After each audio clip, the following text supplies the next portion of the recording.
Hi friends, welcome to எஸ்மா சமையல். இன்றைக்கி நம்ம சேனலில் நம்ம பார்க்க போகிற ரெசிபி முட்டை கிரேவி சூப்பராக இருக்கும். வாங்க பார்த்துடலாம். முதல்ல ஒரு உரல்ல இஞ்சி பூண்டு 2 பச்சை மிளகாய் போட்டு நல்லா இடிச்சதுக்கப்புறமா கடாயில் எண்ணெய், உப்பு, மஞ்சத்தூள் போட்டு காரப்பொடி சேர்த்துட்டு நல்லா வதங்கினதுக்கு அப்புறமா அறுத்து வச்ச முட்டைகளை இது கூட சேர்த்துக்கோங்க. நல்லா எண்ணெயிலே கொஞ்சம் நேரம் கலர் மாதிரி வதங்கி வரட்டும். அது ஒரு பிளேட்டில் எடுத்து மாற்றி வச்சுக்கலாம். அதுக்கப்புறம் அதே எண்ணெயில் 2 துண்டு பட்டை, கொஞ்சமாக கடுகு போட்டு நல்லா தாளிச்சுக்கோங்க. கூடவே தாளிப்புக்காக 2 கொத்து கருவேப்பிலை சேர்த்துக்கோங்க.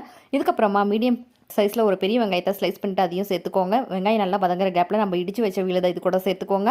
அதையும் நல்லா சேர்த்து வதங்கினதுக்கு அப்புறமா ஒரே ஒரு தக்காளி சேர்த்துருக்குறோம். அதையும் இது கூட சேர்த்துட்டு நல்லா வதக்கி விட்டுக்கோங்க. தக்காளி நல்லா வதங்கினதுக்கு அப்புறமா தனியா பொடி, உப்பு பொடி, காரப்பொடி, கூடவே கரம் மசாலா தேவையான அளவு சேர்த்துட்டு பச்சை வாசம் போகிற வரைக்கும் நல்லா வதக்கி விட்டுக்கலாம். நல்லா வதங்கி வந்ததுக்கப்புறமா இதோட நம்ம 1 டம்ளர்லேருந்து 1.5 டம்ளர் அளவுக்கு தண்ணி சேர்த்துக்கோங்க. தேவையான அளவு உப்பு சேர்த்துக்கோங்க. எண்ணெய் தெளிஞ்சு வர வரைக்கும் கிரேவி வந்தால் நல்லா சுண்ட சுண்ட வெந்து வரட்டும். அதுக்கப்புறமா ஃபைனலாக நம்ம எடுத்து வச்ச முட்டை கூடவே கொத்தமல்லி தலை சேர்த்து சூப்பரான கிரேவியை ரெடி பண்ணிட்டோம்.